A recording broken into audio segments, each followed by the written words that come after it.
and welcome to this beautiful edition of Life with PB. I'm really looking forward to chatting with you today. And that's simply because I started a particular edition last time talking about toxic relationships. I started talking about toxic relationships and how to identify if you are in one. And today I want to share with you how to deal with being in a toxic relationship, or how to manage one, or if you can't come out of one. But more than anything is dealing with, simply because life is not always black and white when it comes to relationships. You can't say, well, come out of it, just come out of it. What if it's a workplace and there's nothing you can do about it? What if it's somebody that is within your network, your family member, you have nothing that you can do about it? How do you minimize the damage of a toxic relationship in your life? Relationships are fantastic when we get them right, and when they are toxic, they could be really draining. If you find yourself in a toxic relationship, like I said last time, it just brings the worst out of you. It reduces your self-esteem. It is totally unhealthy, and you need to learn how to deal with such. So how exactly do you deal with toxic relationship? The very first one I would say to you is set your limits with toxic people. If you've identified somebody as a toxic person, set your limits with them. Set the limits of the time you spend with them. Set the limits of the information you share with them.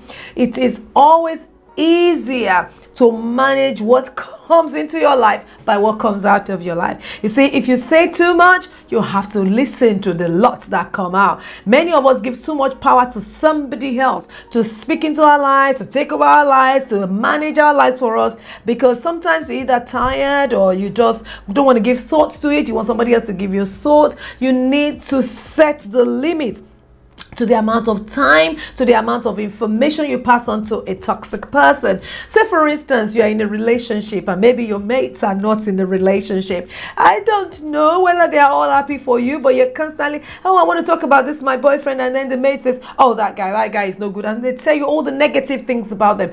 Could it possibly be that mate is not happy that you're where you are? But the only reason why that mate can have as much power over you is if you give them the information in the first instance. So you need to manage the relationship and set limits. Set limits to what you say. Set boundaries. If you release too much, you need to receive that much.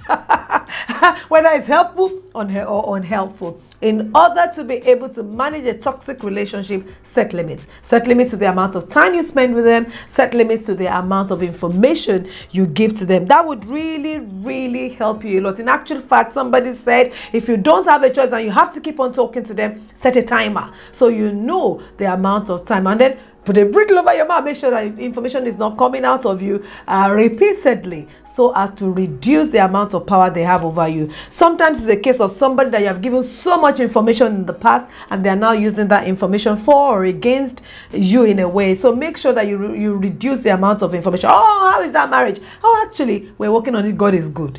To be honest, that's a good enough answer for anybody. You have set limits because you're not releasing more information. They don't have more power, more words, or more toxic words to speak into your life. Second, there is always pick your battles. Always pick your battles and pick it really wisely. I always say this to people, particularly mothers: pick your battles. It's not everything you fight about. There are some of us that have found ourselves in relationships that are toxic. Maybe in the workplace, maybe you have a boss that is extremely toxic. You can't be fighting with them every day. You will be deemed as the one that is unreasonable.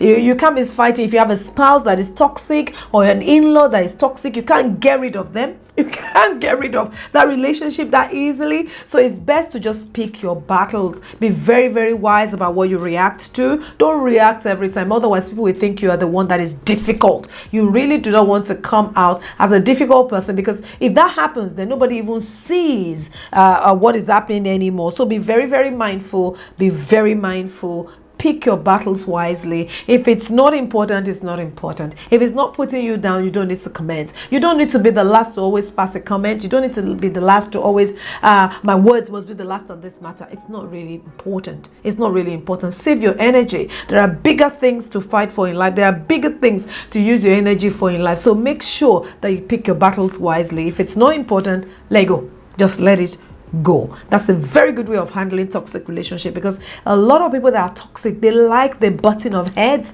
so they will look for opportunities for you to say something, and they say, yeah, you see, that's the way you are, and so on and so forth. But if you don't talk and you've picked your battle and you're very wise about it and you're quiet about it, you actually just throw that person, they don't know where to start from, because you have not made a fuss as they were expected to make. Also, another one that will really help you is distancing yourself from that toxic behavior. Distance yourself. Identify the toxic behavior and distance yourself from it. Don't you see, it takes a lot of back and forth and butting of heads in order to get a toxic relationship or a toxic situation going. For us to keep a toxic relationship or toxic situation going, you really have to engage with it. Distance yourself from the behavior. Be the bigger one. Again, just like I said before, in choosing your battles wisely, be the bigger one and say, do you know what? I can work out, I know from history where this is going, and I am not going to engage with it. It takes engaging in order to be able to keep something going. So recognize the toxic behavior, distance yourself from it, and choose not to engage with it.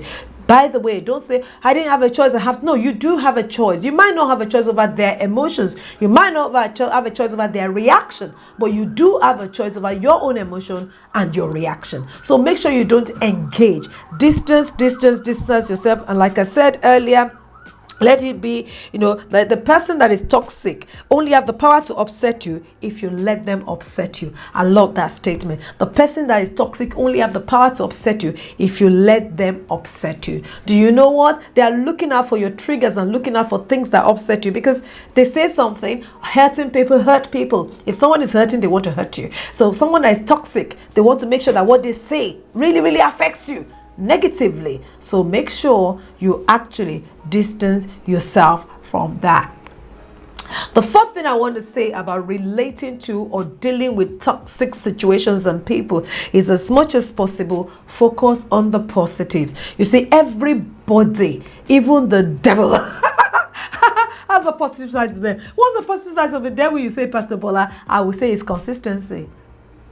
Always consistent in fighting you. So there are people that have positive things, about them. So do your best to catch yourself when you start to fixate on the negatives. Focus on the positive things about yourself, about your situation. Try to switch consciously your thoughts from the negative that person has dropped into your heart into the positive side of things. Not the positive that make you want to continue that relationship, but the positive about yourself, the positive about the situation, so that you don't keep on beating yourself down and feel really down. You see, focus is what really determines your feelings. Focus is what determines your feelings. If you allow yourself focus on all the negatives, even about how did I find myself in this? Why is this person my friend? Why am I in this situation? And so on and so forth. Or the things they've said, oh, I am this, I am that, and the other. Before you know, you start feeling down and you start feeling negatively about yourself, about your situation, about your marriage, about your workplace, about your competency, and so on and so forth. Never allow that. Focus on the positive about yourself, about your environment, even about that relationship. Not for you to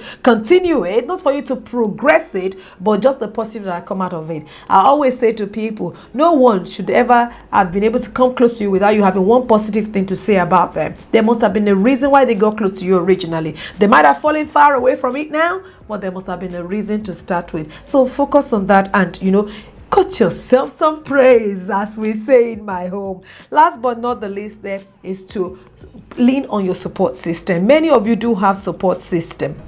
Use them.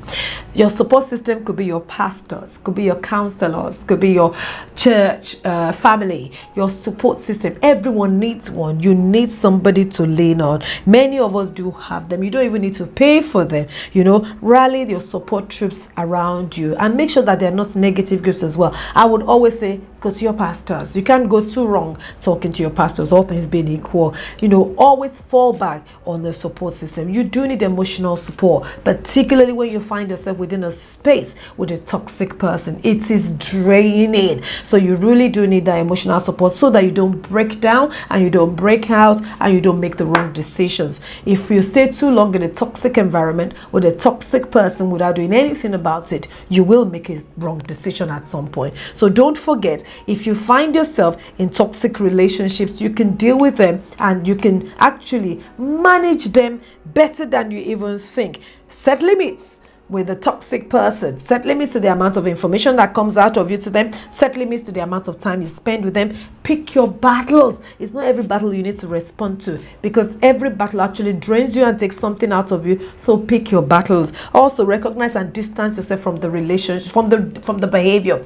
Not necessarily the relationship, because sometimes in the relationship you can't do anything about it. They are relatives. There's nothing you can do about it. But you can recognize it and you can distance yourself from the behavior. You can choose not to take the bait. You can choose not to go into an argument. You can choose not to even say a word on the back of the word that has been said. You can choose not to react. It's a choice thing, and you have every right to do that. The next thing is focus on the positive. There are always positive things about yourself, about your situation, about your circumstance, and even about that particular toxic person. Focus on the positive. Last but not the least, depend on your support system.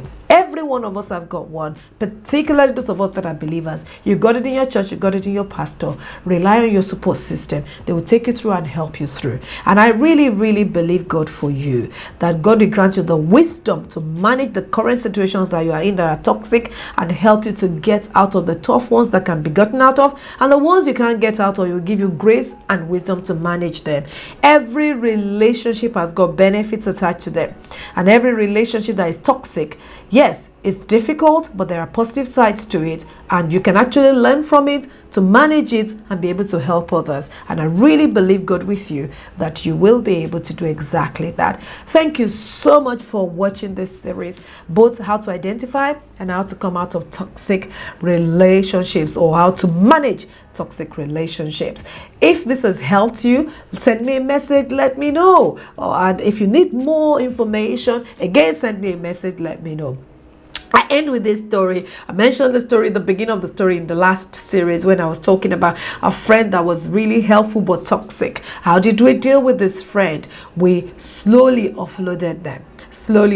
We spent less time with them, just like we said in that place. We limited the amount of information that come out of us to them, and also we chose to not to react to the toxic behavior. So some of the things I said in this place right now, we put into practice as a couple, and it really, really helped us. So we offloaded this toxic relationship and this toxic person, and we could breathe again. I feel good about life all over again, and we're really, really happy going to church again, not needing like to dodge anybody. So yeah, take advice, take some of these points, use them. Hopefully they will help you. Share your testimony with me. Thank you so much. The Lord bless you, and I look forward to speaking with you soon. Bye.